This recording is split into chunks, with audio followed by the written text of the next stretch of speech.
두 달 동안 에스겔서 같이 하시느라 수고 많으셨습니다. 오늘까지 에스겔서 설교하고요. 이 매일 성경은 내일까지 있고요. 이제 당분간이겠죠. 에스겔서 마치게 됩니다. 그리고 다음 달부터는 여호수아로 넘어갑니다. 48장까지 아직 있긴 하지만 우선은 이제 멈추고 넘어가게 됩니다. 오늘 본문도 역시 하나님께서 애굽의 심판을 선포하시는 내용인데요. 또 거기에는 이제 바로 왕 개인에게까지도 이제 심판이 선포가 되는 내용을 볼 수 있습니다. 이 바로 왕은요, 이 강대국의 왕으로서 이 세상 사람들에게 아주 높게 평가되는 그런 왕이었습니다. 어떤 면에서는 두려움의 존재이기도 하고요. 그래서 그렇게 평가를 받지만 또 하나님에 대한 평가는 아주 사뭇 달랐습니다. 오늘은 좀 두 가지로 정리해서 말씀을 전하겠는데요. 첫 번째는 이제 하나님의 시각으로 세상을 바라보자입니다. 이 바로에 관해서 많은 사람들이 그를 이제 젊은 사자라고 이렇게 평가를 내렸습니다. 젊은 사자. 저는 딱 이 말씀을 읽었을 때 라이온 킹이 생각났어요. 라이온 킹 요즘 영화 하죠. 그 프라이드 락이라는 그 돌 이 위에 사자가 딱 서 있어요. 그러면 자기가 이제 지배하고 다스리는 그 평원을 딱 보는 그 모습이 생각이 났습니다. 용맹스럽고 강하고 두려울 거 없고 아주 그냥 멋지게 생긴 그런 사자 한 마리라고 많은 사람들이 이 바로 왕, 그 당시의 바로 왕을 평가를 내렸습니다. 이 강대국의 제일 높은 사람이죠. 또 부유하죠. 엄청나게 부유하지 않습니까? 두려울 거 하나도 없는 사람이었기 때문에 그 바로를 바라보는 그 사람들의 시각은 아무래도 이랬던 것 같습니다. 젊은 사자와 같다. 그런데 하나님의 평가는 달랐어요. 하나님은 이렇게 얘기했습니다. 바다 가운데 큰 악어. 어떻게 보면은 그 악어도 좀 두려움의 존재이긴 한데 이 이미지를 보면은 이 사자는 좀 멋지고 용맹스럽고 이런 게 있으면 악어의 이미지는 거기 이제 말씀하시는 거 보면 좀 더럽고 추한 그런 모습이에요. 그냥 흙탕물 가운데 막 이러고 있고 자기 혼자 그냥 있는 그런 모습입니다. 깨끗한 물에 들어가도 그 물을 막 해적기 다니면은 그 물이 이렇게 흙탕물로 변하는 그런 모습의 그런 비교를 하신 거였습니다. 그러니까 생긴 것도 좀 추하게 생겼고 하는 행동도 물만 더럽히는 그런 존재라고 하나님께서 평가를 내리셨습니다. 그래서 세상이 우리를 평가하는 것은 별로 우리에게 도움은 되지 않습니다. 하나님의 평가가 가장 중요한 것이고 그렇기 때문에 하나님의 평가가 가장 두려운 것이기도 합니다. 예전에 미국에서 하나의 그 실험을 했어요. 소셜 익스페리먼트라고 이제 밖에서 케이크 2가지를 가지고 이렇게 자판대에 올려놓고 사람들한테 시식을 해보라고 했습니다. 그래서 맛에 대한 평가를 내리는 거였어요. 한 케이크는 초보 제빵사가 만든 15불짜리 케이크였고요. 그리고 다른 한 케이크는 아주 유명한 전문 제빵사가 만든 50불짜리 케이크였습니다. 근데 이제 그 사람들이 와가지고 이제 15불짜리 케이크도 먹어보고 50불짜리 케이크도 먹었어요. 15불짜리 케이크를 먹을 때는 빵이 조금 말랐네, 아이싱이 조금 덜 다네, 이런 식으로 이제 평가를 좀 부정적으로 내렸고요. 그 50불짜리 케이크를 먹은 사람들은 다시 먹을 때는 정말 빵이 부드럽고 촉촉하고 이 아이싱은 정말 어떤 고급스러운 맛이 나고 막 이렇게 설명을 했습니다. 근데 사실상 그 두 개 케이크는 동일한 케이크였어요. 15불짜리도 아니었고 50불짜리도 아니었고 다른 제빵사가 만든 게 아니라 똑같은 재료로 똑같은 시간에 똑같은 그 오븐에다가 같이 구워가지고 같은 아이싱을 발랐지. 근데 그러고 나서 이제 한 빵은 네모나게 잘라가지고 나온 거고요, 한 케이크는 동그랗게 잘라서 나왔어요. 그러니까 같은 케이크인데도 불구하고 사람들의 그 평가는 아주 달랐습니다. 그게 이제 사람의 한계예요. 그렇죠? 보이는 것에만 우리는 평가를 내릴 줄 압니다. 우리의 시각이 한계가 있습니다. 그렇기 때문에 우리가 우리의 가진 시각으로, 인간적인 시각으로 바라보면은 우리는 그 정도밖에 안 됩니다. 하지만 우리에게는 하나님께서 주신 시각이 있습니다. 하나님께서 주신 시각으로 세상을 바라보고 평가해야 됩니다. 어떻게 그런 거를 구분하냐? 뭐가 기준이냐 하면은 바로 우리에게는 그 말씀이 있죠. 말씀을 비추어서 세상을 바라봐야 우리는 하나님의 시각으로 세상을 바라볼 수 있습니다. 이제 예를 들자면은 이 마크 데버라는 목사님이 계신데 교수님이시고 목사님이신데 그분이 이런 책을 썼어요. 건강한 교회의 9가지 특징, Nine Marks of a Healthy Church라는 책을 쓰셨는데 그 책이 뭐 물론 스탠다드고 매뉴얼은 아니지만 이 성경을 봤을 때 성경을 통해서 우리가 교회의 이런 모습이 건강한 모습이구나라고 알 수 있기 때문에 그런 것들을 이제 9가지로 이 정리를 한 책입니다. 혹시 궁금하신 분 있을까봐 제가 9가지 말씀드릴게요. 첫 번째 강해 설교, 그러니까 성경을 쭉 그러니까 골라서 하는 게 아니라 쭉 그냥 말씀을 선포하는가. 성경 신학, 성경적인 신학이 있는가. 복음에 대한 성경적인 이해가 있는가. 회심, 그러니까 회개에 대한 회심에 대한 성경적인 이해가 있는가. 전도에 대한 성경적인 이해가 있는가. 교회와 교인 자격에 대한 성경적인 이해가 있는가. 또 교회 징계에 대한 성경적인 이거 한국 교회 되게 힘든 내용인데 교회 징계에 대한 성경적인 이해가 있는가. 또 제자 훈련과 영적 성장에 관심이 있는가. 또 성경적인 교회 리더십이 있는가. 이런 9가지로 정리를 했습니다. 이렇게 우리가 삶을 살아가고 이 교회를 세우고 어떤 세상을 바라보는데 필요한 것들이 하나님께서 말씀을 통해 주셨으니까 우리는 그 말씀을 가지고 하나님의 시각으로 그런 것들을 바라보면 됩니다. 내가 주님 앞에 올바로 살고 있나 이것도 말씀을 통해서 빛을 보면 되고요. 그냥 어떤 컨셉이나 아이디어로지 같은 그런 것들이 아닌 하나님께 주신 말씀으로 우리는 이 세상을 바라볼 수 있습니다. 하나님께서 추한 악어다라고 이렇게 평가하시는 것들 아니면 그 어떤 상황들, 사람들 이런 것들 우리가 우리의 시각으로 봐서 젊은 사자라고 평가하지 않도록 늘 우리의 시각을 주님께 맞추는 저와 여러분 되시기를 주님의 이름으로 축원합니다. 바로는요 이런 운명을 가졌습니다.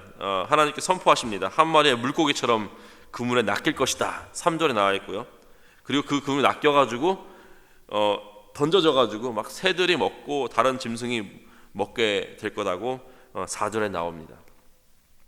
비참한 모습이죠. 본인 스스로는 진짜 강대국의 왕이고 다른 사람들은 젊은 사자라고 칭송하고 자기 스스로 자기는 신이다라고까지도 했던 이 바로 왕은 그물에 걸려가지고 막 숨도 제대로 쉬지 못하고 막 헐떡거리는 그 생선과 같은 그런 모습으로 될 것이다. 그리고 몸이 막 찢겨가지고 막 사방에 흩어진다라고 말씀도 하시고요. 그 다음에 이제 9절 10절 보시면은 그 패망의 소문으로 열국 곧 너를 알지 못하는 열방, 그러니까 이 바로 왕을 모르는 사람들인데도 불구하고 그 소문이 이 나라 먼 곳까지 퍼져가지고 이런 나라에 엄청난 나라에 이런 왕이 있었는데 하나님께서 이렇게 망하게 하셨대라는 소문이 퍼지게 된다는 것입니다. 그 소문을 통해서 그 사람들 애굽을 알지도 못하는 그 백성들의 마음이 번뇌케 될 것이고 많은 백성들이 너를 인하여 그 바로가 망함으로 인하여 놀라게 되고 내가 내 칼로 그들의 왕 앞에서 춤추게 할 때 그 왕이 너를 인하여 심히 두려워할 것이며 내가 엎드러지는 날에 그들이 각각 자기 생명을 위하여 무시러 떨리로다. 이렇게 강한 애굽 젊은 사자와 같은 바로 왕까지도 망하게 하신 심판하신 하나님이 계시는구나라는 사실을 열방이 알게 될 것이라는 하나님의 말씀이십니다. 해가 지지 않을 것 같은 나라였지만 결국에는 하나님 앞에 하나님 심판 앞에는 보잘것없는 나라임을 사람들이 깨닫게 될 것입니다. 12절에 애굽의 교만을 패하며 그 모든 무리를 멸하리로다 라고 말씀하십니다. 교만했기 때문에 하나님을 무시했고요. 하나님께서 허락하신 그 풍성한 땅에 나일강의 그 나일강으로 인해서 비옥해진 그 땅에 살면서도 감사하지 않고 오히려 그것이 자기를 높이는 그런 도구가 됐습니다. 이 교만을 패하다라는 뜻은요, 조각내서 부셔버리다입니다. 너의 교만을 부셔버리겠다라고 말씀하시는 것입니다. 그 애굽이 그 자랑했던 그 비옥한 땅, 풍요로운 땅은 결국 황무하고 사막과 같이 되어버렸습니다. 이런 일도 비슷한 일이요. 몇백 년 전에 그러니까 이 말씀 선포되기 몇백 년 전에도 있었어요. 하나님께서 모세를 통해서 이제 애굽에서 출애굽을 할 때 하나님께서 10가지 재앙을 내지 않습니까? 그것들이 이제 그들이 섬기던 우상들을 그러니까 한마디로 패하는 그런 일들이었습니다. 그들이 이제 섬기고 의지하던 그런 것들이 다시 재앙으로 그들에게 돌아간 거예요. 한마디로 이번에도 이 마지막 이 심판도 마찬가지로 그들이 의지하고 또 섬기던 그 땅, 그것들이 그들에게는 다시 재앙으로 돌아갔습니다. 두 번째 포인트는요, 하나님의 말씀에 빨리 반응하자입니다. 첫 번째는 하나님의 시각으로 세상을 바라보자이고, 두 번째는 하나님의 말씀에 빨리 반응하자. 제가 왜 이런 말을 하냐면요, 이 애굽이 정말 비참한 신세가 될 것입니다. 그리고 근데 여기 주목할 것이 하나 있어요. 보시면은 하나님께서 애굽에게 여러 번 심판을 선포하십니다. 한 번 하고 끝나신 게 아니라 보시면요, 날짜만 보더라도 제10년 10월 12일, 제11년 3월 초 1일, 제12년 12월 초일에, 제12년 어느 달 15일에 이런 걸쳐 2년 동안에 걸쳐 가지고 10년, 11년, 12년 3년이죠 거의. 그러면 3년 동안에 걸쳐 가지고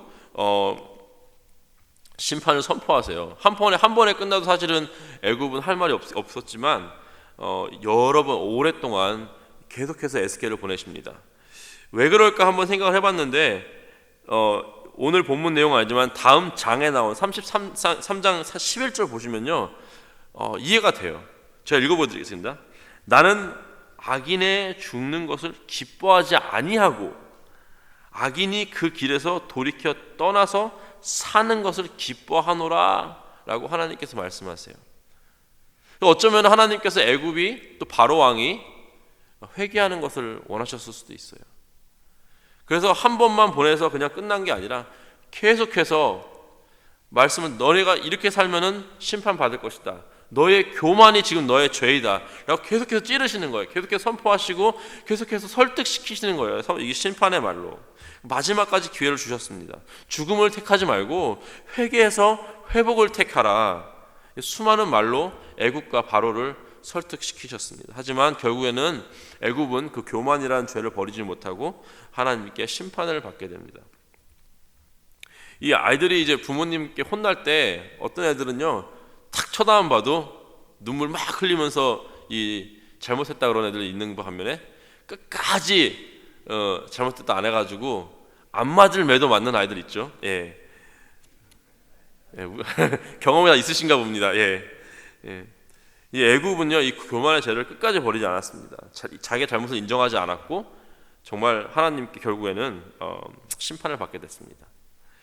하나님께서 말씀하실 때 우리가 빨리 회개하고 빨리 주님께 반응하고 순종하는 게 저에게는 큰 복인 줄 믿으시기 바랍니다. 네. 오늘 두 가지 살펴봤습니다. 첫 번째는 하나님의 시각으로 세상을 바라보자. 하나님께 주신 말씀이 기준이 되어서 하나님께서 보시기에 이 어떤 추악한 악과 같은 것들이 우리 눈에는 젊은 사자로 보이지 않도록 우리가 늘 하나님의 말씀을 기준으로 이 세상을 평가하고 이 상황을 평가하기를 바랍니다. 두 번째는요, 하나님의 말씀에 빨리 반응하자입니다.